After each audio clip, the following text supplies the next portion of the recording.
John. On the world stage, despite the growing criticism of Israel, no one has yet provided the leverage to end the bloodshed. The White House tonight condemned the attack on a UN school as totally unacceptable and totally indefensible, and said that the number of civilian deaths in Gaza was too high, quote. But Washington has not yet walked away from its old ally, still topping up its depleted stocks of arms. Here, one senior Conservative MP has written to the Foreign Secretary calling for a rethink in the British government policy on the crisis. Our international editor, Lindsey Hilsum, joins me now. And who is this and what has been said?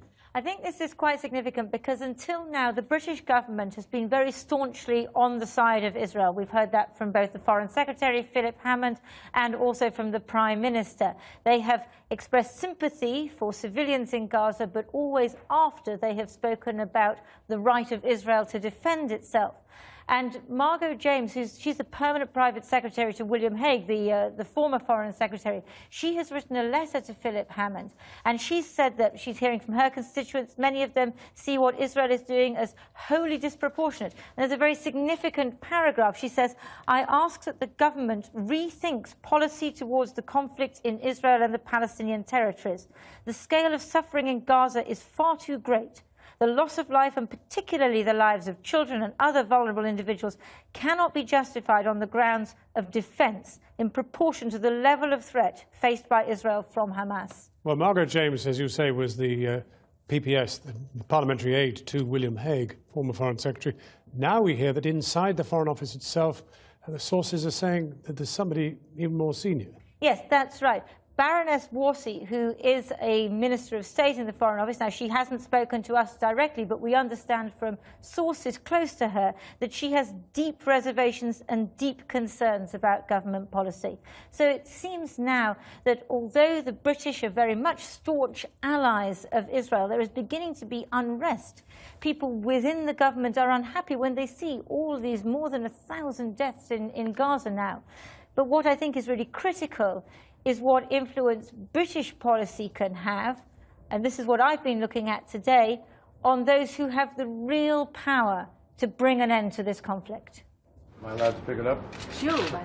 Diplomatic shopping in Delhi must be a bit of a relief for the US Secretary of State after his failure to forge a peace deal for Gaza. But as Mr. Kerry works on strengthening trade ties with India, the killing in Gaza goes on. And the best he's hoping for is a ceasefire at some time. We've never stopped working towards the notion that a ceasefire at some point is essential. Even today, I've been on the telephone, on the plane flying over here. We've been continuing discussions. And yes, the United States remains hopeful that it is achievable. The Israeli shelling of a UN school yesterday, killing at least 15 Gazan civilians, has forced the Americans to criticize their ally Israel. The shelling of a UN facility that is housing innocent civilians who are fleeing violence is totally unacceptable and totally indefensible.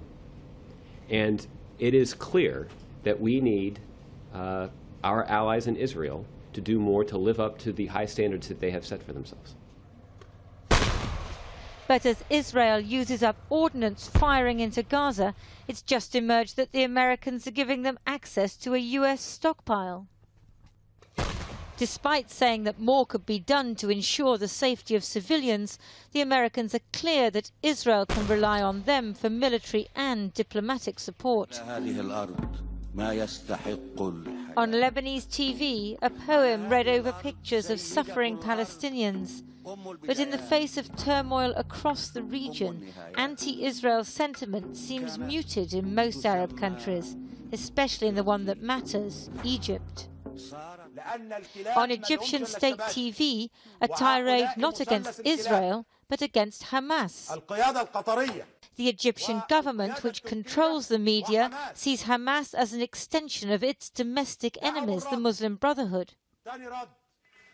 Unlike his predecessors, the Egyptian President Abdel Fattah al-Sisi won't present the Hamas point of view when the Israelis refuse to negotiate directly. So any talks are unwieldy and complicated, involving different proxies.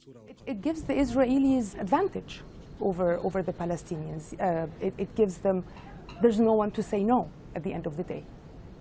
Who matters here in this equation? It's Egypt, the US, and Israel. If Egypt doesn't stand, then the Israelis would continue to fire at Gaza. In Britain and other countries, people have protested about Israel's continued bombardment of Gaza.